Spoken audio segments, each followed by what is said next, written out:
From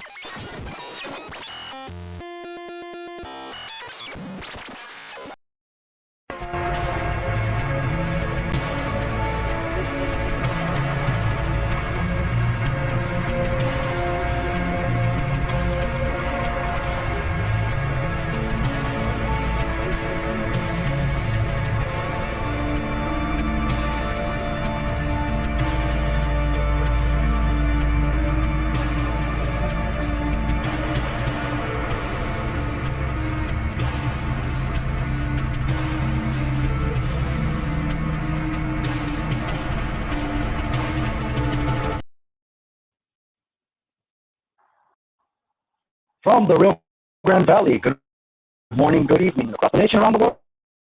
I'm your host, Mikey, and you're tuned in to Out of the Ordinary on PBDC TV.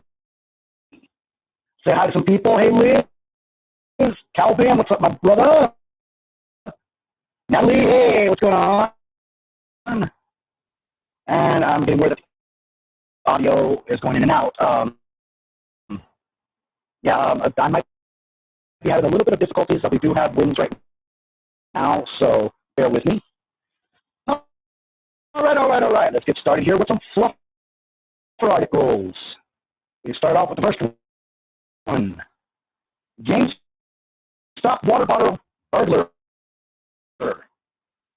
On Friday, April 13th, 22-year-old Kerry Hammond Jr. disguised himself with a plastic wrap from a multi-pack of Dasani water bottles and allegedly robbed a GameStop located in St. Mary's, Georgia. So let's see who's on here.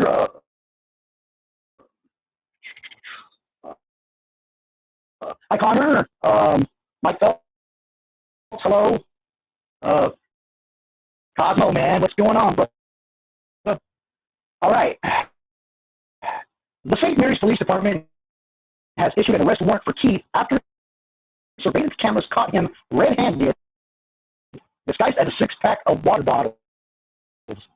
The police have criticized his choice of disguise in a Facebook post stating, "Did you ever give any thought to what your disguise was going to be when you decided the life of crime was your bag of water?" The reports did not reveal what he had stolen from the GameStop. Police have released a description of the Clarity disguise gent as white male, height 6'1", weighs 275 pounds. He was last seen driving a white 2006 Ford Taurus, possibly with a dealer out of the tag. Kerry also was wanted from two previous active felony warrants asking for his arrest for burglary and criminal damage to property in the second degree. The police have stated, "You can help us catch him once you stop laughing."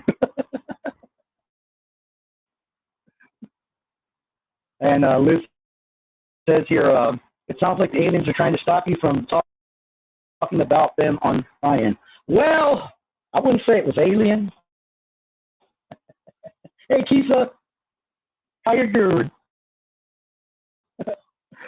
All right. Next fluffer article. Man breaks in garage just for coffee. Ain't that a peach? So, on Sunday, January 28th, a caffeine-deprived 51-year-old Raymond Eugene Furr was arrested after he broke into a home so he could make a fresh cup of coffee. Coffee drinkers out there, I suggest you don't break into somebody's house for coffee. The incident occurred approximately at 7:16 p.m. on 124th Avenue, Treasure Island, Florida. The homeowner arrived back to his house and noticed that his garage had been damaged and pried open. And he said, "I sound like I'm underwater." Yes, I possibly do. I don't know what's going on. But like I said, bear with me, guys, please. The homeowner entered his garage, turned on the lights, and discovered Raymond standing by the coffee machine, making himself a fresh brew. Once spotted, Raymond ran out of the garage and escaped the scene. Less than an hour since the break-in, Treasure Island police officers managed to locate and apprehend Raymond. Raymond Eugene Furr was arrested and charged with armed burglary due to him having scissors in his front pocket. Criminal mischief and petty theft for less than $300. Oh my. All right, so speaking about coffee here, we got some stuff here, and we got Ange here. Hey, Ange. So speaking about coffee, there's an annual coffee break festival. So I'm getting word that you can't hear me. Why is that? All right, let's get to a little short commercial break while I fix things here. Okay?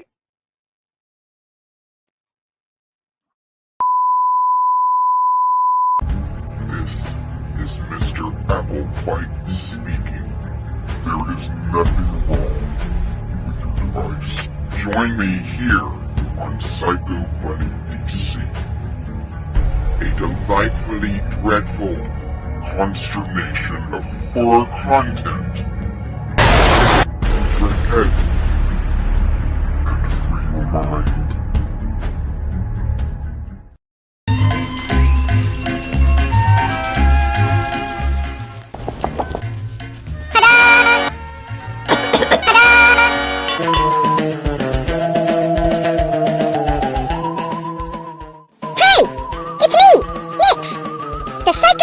Coming to you live from Psycho 13. Join us here throughout the week for all things in audio, visual, and literary content. You can also find us on the World Wide Web at psychomantium13.com. Join Psychomantium 13 and enter the weird.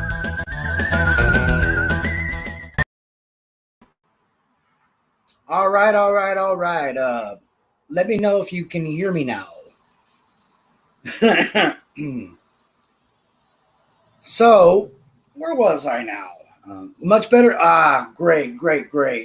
Thank you. All right. Let's get back into this here. So, as I was saying, there is an annual coffee break festival. For millions of people, the coffee break festival is a key, but often underappreciated part of each day.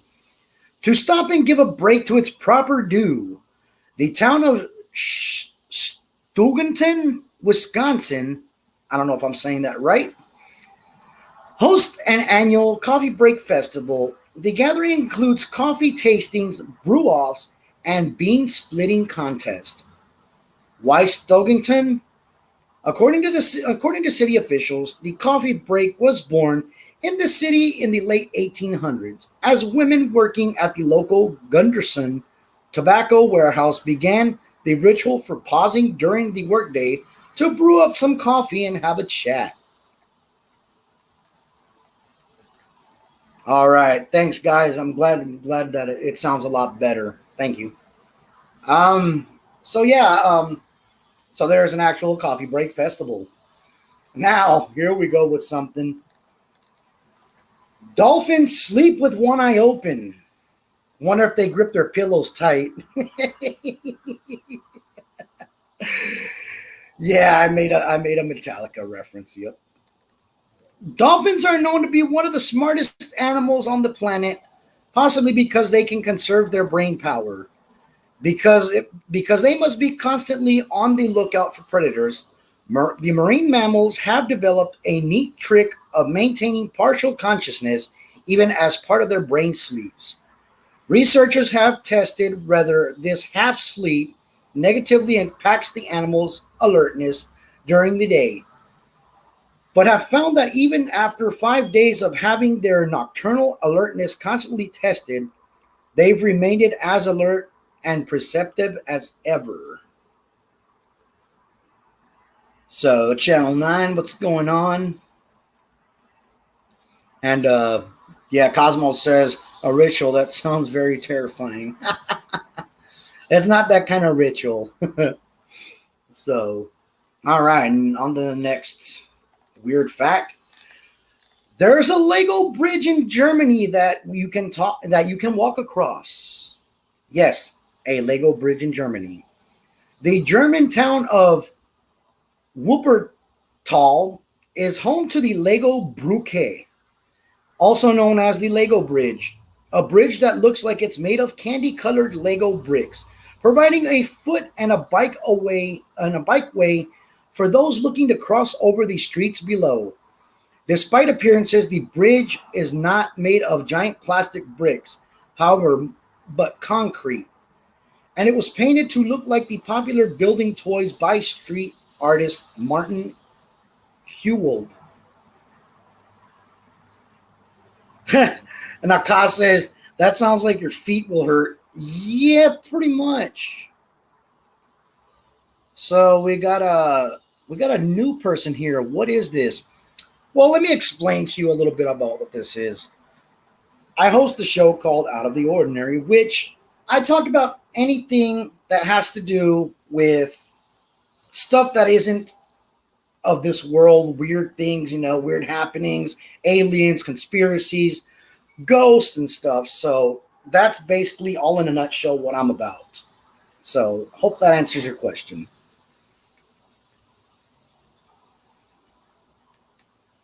Halloween themed almost? Yeah, I would have to say it's mostly a mystery themed. I mean, I can put out, Halloween themed stuff also. I mean, that's part of the, part of the show. So, yeah. Welcome. All right. So, here's this. Get this. And Steve the Cat, I know you're going to love this. For 20 years, a cat served as a mayor of an Alaskan town. Yes, a mayor of an Alaskan town, and that is a cat. In 1997, an orange cat named Stubbs became an honorary mayor of the Alaskan town of Talkeetna. I think I'm saying that right. With population of 722 in 2000, it would not have taken too many votes to earn the position, and the small town did not actually have a real human mayor anyways. But Stubbs proved adept at the role of gaining fans from around the world and serving in the position for years, greeting tourists, becoming a beloved symbol of the town until his death in 2017. So may Stubbs rest in peace. All right. So, all right. I know many of you all may have had a problem with this kind of thing here, but check this out. Squirrels are behind most power outages in the U.S., in which I can attest to that. It is true because they have a habit of gnawing on wires. Liz says, our mayor is a bunny. Hell yeah. Steve the Cat for Pot is 2024. Yep. Let's get into the thing about squirrels. The American Public Power Association, the APPA, says that squirrels are the most frequent cause of power outages in the U.S. The APPA even developed a data tracker called the Squirrel Index that analyzes the patterns and the timing of squirrels' impact on electrical power systems. Turns out the peak of times of the year for squirrels' attacks are from May to June and October to November. Typically, the squirrels cause problems by tunneling, chewing through electrical insulation, or becoming a current path between electrical conductors. Frankly, the number one threat experienced to date by the U.S. electrical grid is squirrels, said John C. Inglis, the former deputy director of the National Security Agency in 2015. Psychomantium 13 says squirrels are trying to stage a coup in Venezuela. I think he says squirrels are nuts. I've had a squirrel throw acorns. Oh my God. What? Then Calvin says, I saw a squirrel walk up on a transformer, kaboom, power went out. Yes, that happened one time when I was living in McAllen, Texas. It was during the summer. Excuse me. Oh, geez. Sorry, guys. Wrong number. So yeah, I was living in McAllen, Texas, and well, all of a sudden we heard this loud boom. So we thought, well, something happened. Turns out a squirrel, like Calvin said, ran into a transformer and actually went kaput.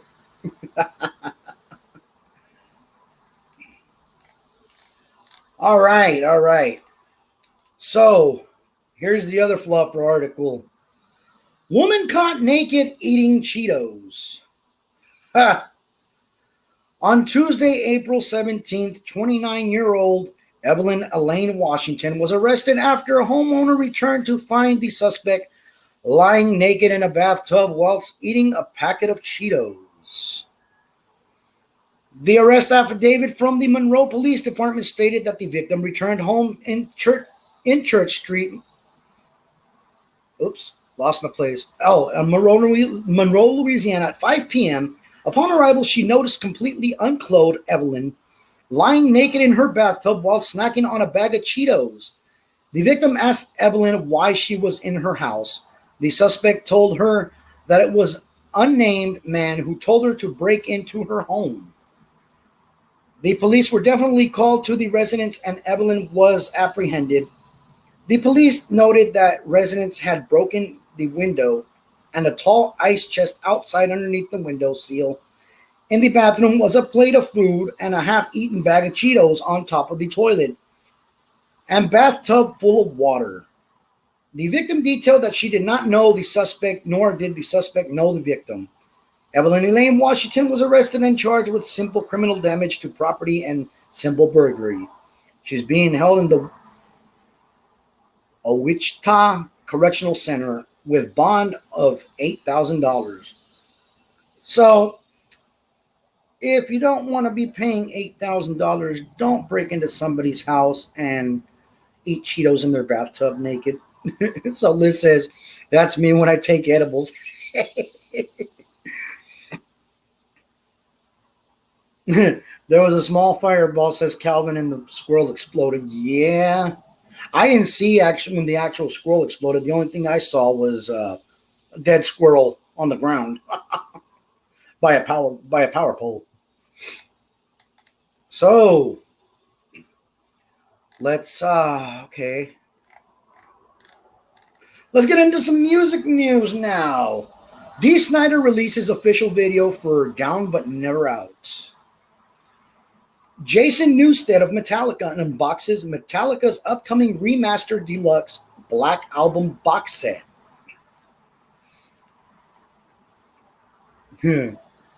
Natalie says, crispy critter. All right, so let's get into the meat and potatoes here. The Roswell Incident.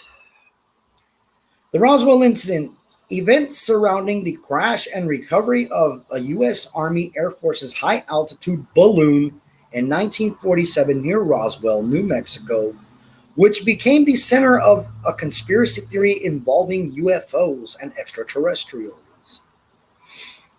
The U.S. military fostered the intrigue by initially claiming that the recovered debris was from a flying disc before announcing that the wreckage belonged to a weather balloon. In 1994, it was finally revealed that the balloon was part of a top secret Project Mogul, which sought to detect Soviet nuclear bomb tests. The revelation, however, did little to end the conspiracy theories.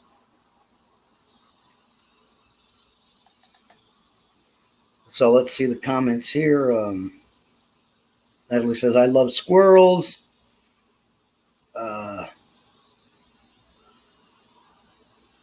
Psychomantium 13 says, honestly, it is a taste all on its own. Psychomantium says, I have eaten squirrel. It's something. Hmm. Never had squirrel. I know one time my friend made muskrat. That's gross. Yeah, let's just say I wasn't eating anything, any of his food anymore. So, um, in 1947, the United States and other countries were in the midst of a flying saucer craze, as people reported seeing strange objects in the sky that claimed were spacecraft piloted by aliens. Aliens. I don't want to say it's aliens, but it's aliens. George Tsoukalos. Thank you. So, as people reported seeing strange objects in the sky that they claimed were spacecraft, okay, it was against this background that a rancher, W. Mac Brazel, discovered some unusual debris near Roswell, New Mexico.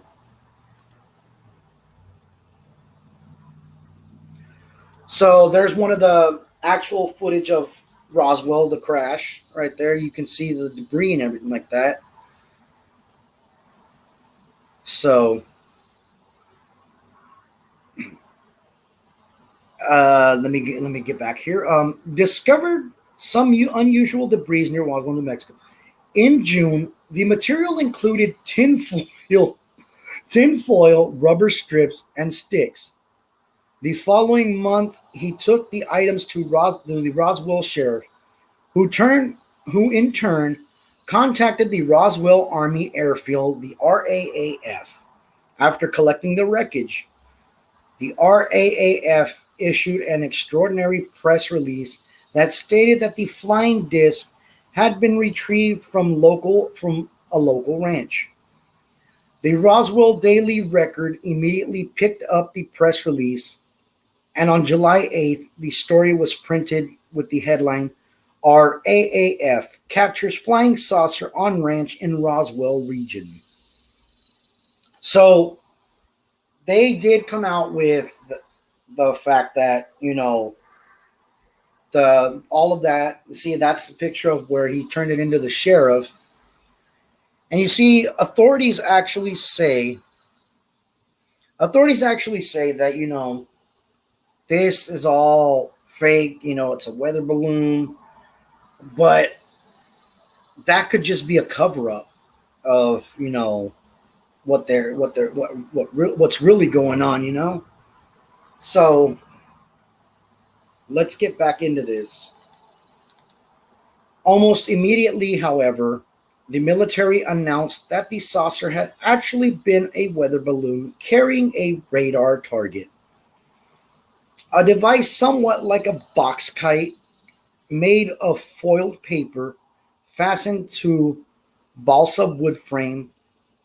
The Roswell Morning Dispatch noted the new claim in July 9th of 1947.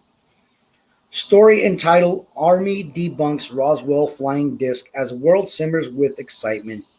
However, the article also included an interview with Brazel, who did not believe that the debris he discovered was from a weather balloon. The portions of the debris most puzzling to Brazel may in fact have been from a radar target, which I really don't think so.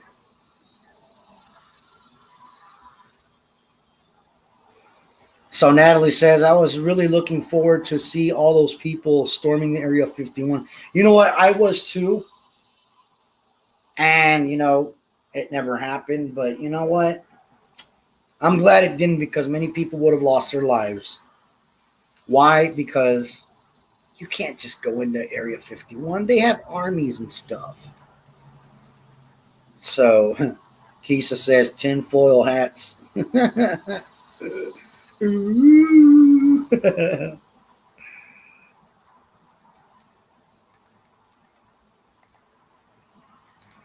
So the Roswell incident subsequently faded from the headlines through the interest in UFOs and aliens continued.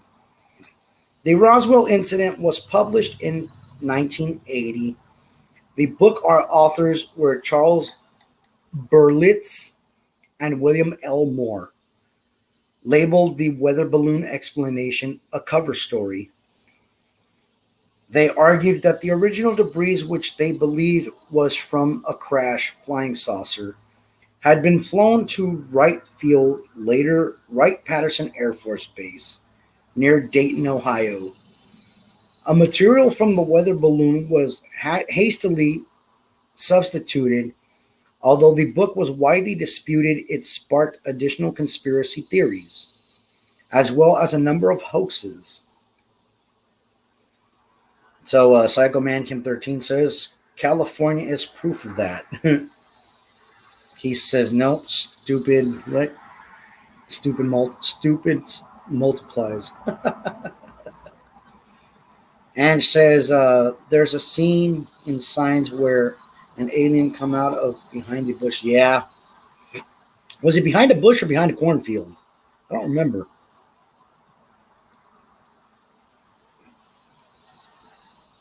Yeah, Natalie. Next thing you know, you're surrounded by it and wondering what the hell happened. Hey, we got Sharonis here. Hello, Sharonis. You should check out the story Aurora Cemetery and the alien buried there. Huh. Great idea. I'll look that up tonight or maybe tomorrow. So, yeah.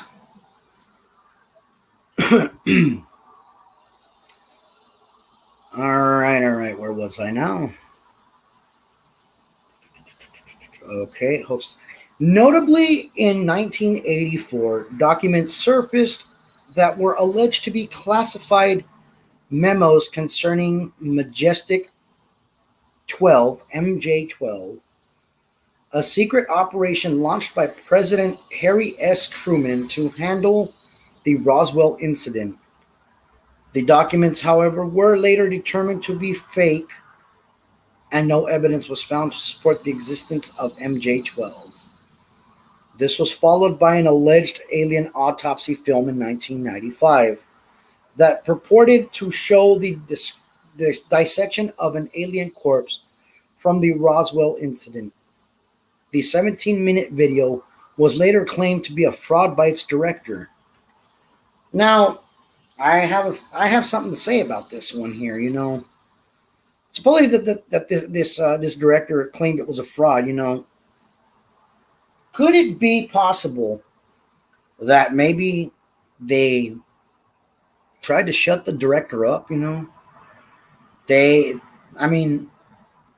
I could just be another one of them conspiracy theorists, but I do believe that there are extraterrestrials, and I do believe that, you know, we're not alone in this world. And I do believe that sometimes, you know, certain officials do try to shut you up.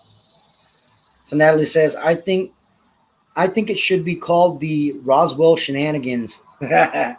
Roswell Shenanigans, right? Well, according to the officials, I mean, it was shenanigans, you know. They claim to say, you know, there was nothing, no proof. But I'll leave that up to you viewers and stuff like that to, you know, figure it out. Rather than ending the conspiracy theories, however, these hoaxes sparked increased interest in the incident, and Roswell became synonymous with UFOs and aliens. Nonetheless, also was Groom Lake, you know, in Las Vegas and stuff, and all in Nevada and stuff like that, the whole Area 51. So, yeah. However, okay, I already read that. Sorry. The incident became a significant part of the city's economy. In 1992, International UFO Museum and Research Center opened in Roswell, and since 1996, Roswell has been the site of an annual UFO festival. Now, one thing about Roswell, New Mexico, because I've had family that have gone through Roswell, especially coming from California to Texas, they've stopped at Roswell. And I kid you not, their Walmart, Walmart, their colors are, blue and white. This is like green, alien green, and it's got, alien pictures and stuff like that. There's restaurants and stuff like that with alien memorabilia stuff and everything. And these people, they take that whole Roswell incident really serious, which I don't blame them either. Because I mean, I am a firm believer in the Roswell incident, I do believe that there was a UFO. Ironically, Berlitz and Moore were right about one thing. The government's claim that the weather balloon crashed at Roswell was incorrect. In 1994, the Air Force admitted that the recovered material was in reality from a U.S. spy balloon. Okay. Yeah, so it wasn't the weather balloon, it was just a spy balloon.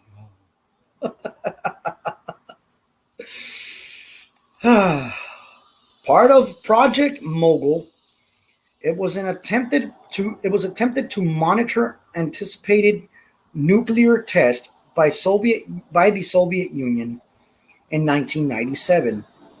A definitive Air Force report, the Roswell Report, case closed, ventured the opinion that stories of alien bodies may have come from civilian witnesses who saw parachute crash test dummies, a severely injured airman parachutist, and charred bodies from an airplane crash during the 1950s.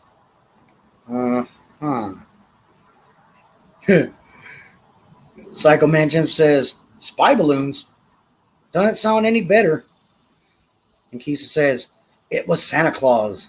Santa Claus. Or the Tooth Fairy. So Natalie says, but why come here if you're an alien? Earth is such a silly place. Kind of like Camelot. I don't know either.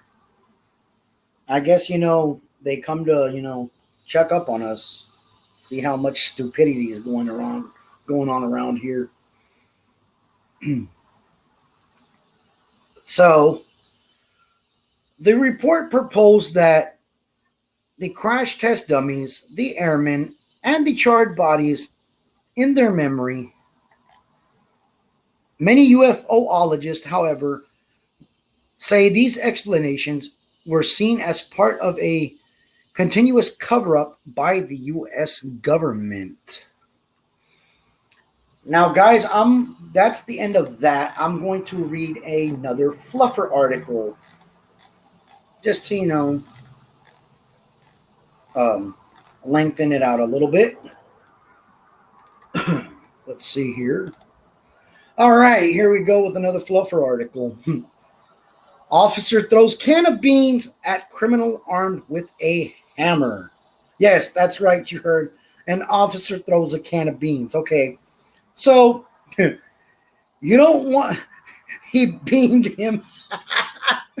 So, okay, we have people, complaining that police officers are using excessive force, blah, blah, blah, right? Yeah. So, Stephen P. Kittycat has something to say here. In season 2 of my show, we will have an occasional guest on to talk about aliens. Great. Nice. Can't wait to see that. So, yeah, like I was saying, Officer Keith says, what a waste of beans. Hey, well, some of these people say that these police officers and stuff like that use excessive force and everything like that, blah, blah, blah. Well, you know what? Hey, can of beans? All right. Why not a can of corn? But hey, at least they didn't use his firearm. That's for sure. Beamed with beans. All right, let's get into this. So, on Thursday, May 31st, Bay County Sheriff's Mayor Jimmy Stanford was able to take down a 25-year-old Justin Tyler Stanford, no relation, with 2 well-placed hits of canned food. Beans, good for your heart. The more you eat, the more you fart and get knocked in the head. The incident began at approximately 11 a.m. when Justin walked into Rainbow Food Store in Youngstown, Florida. He was wielding a hammer and threatened to shoot and kill customers. How are you going to shoot and kill customers with a hammer? Seriously. It's like you have a hammer. I'm going to shoot and kill you with my hammer. What are you, Super Mario? Did he think he was Thor? Maybe. Or Super Mario.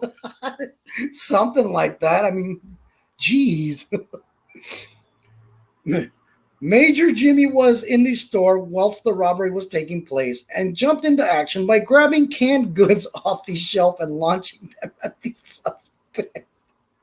He managed to strike Justin twice in the shin, distracting him long enough until police arrived and apprehended Justin. Oh my God, I'm having too much fun with this. No, don't throw mute. Justin Tyler Stanford was charged with assault with a deadly weapon on a law enforcement officer and assault. Justin had been involved in a car accident earlier and was taken to the hospital first to take care of his injuries. Whilst in the hospital waiting room, Justin reached for a deputy's gun who was guarding him. He was charged with resisting arrest, violence due to that separate incident.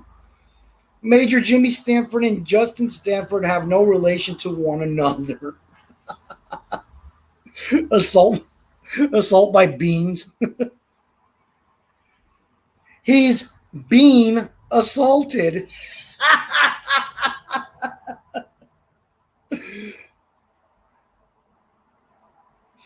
So, Mod says, I can take a ride from left to the right in the game. On the run and can't take a yellow gun. Life inside video run from a scorpion. I can beat the score if I can follow Super Mario 2 times. I can be a superstar driving in my fancy car. And I can be a superhero. 3, 2, 1, 0. Yes, it happened in Florida, Natalie. It did. Youngstown. It happened in Youngstown, Florida.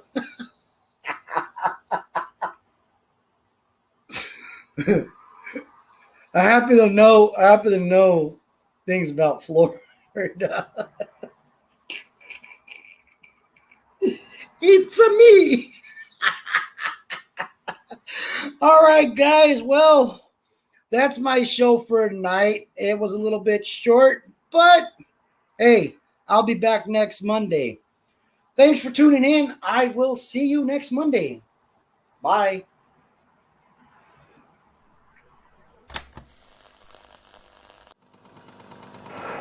This is Mikey from Out of the Ordinary, and you're watching PBDC TV.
When I'm listening to music and getting a little bit of time for some creepy research, I'm always representing with my PBDC merch.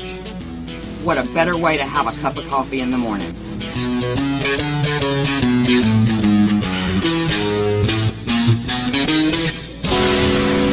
Don't forget to check out our other cool merch at rootsbleedred.com. That's rootsbleedred.com.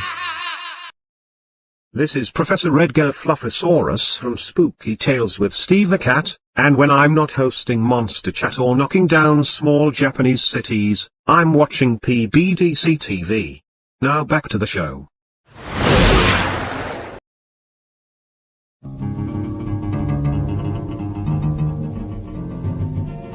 I don't know, set the world on fire. I don't know the baby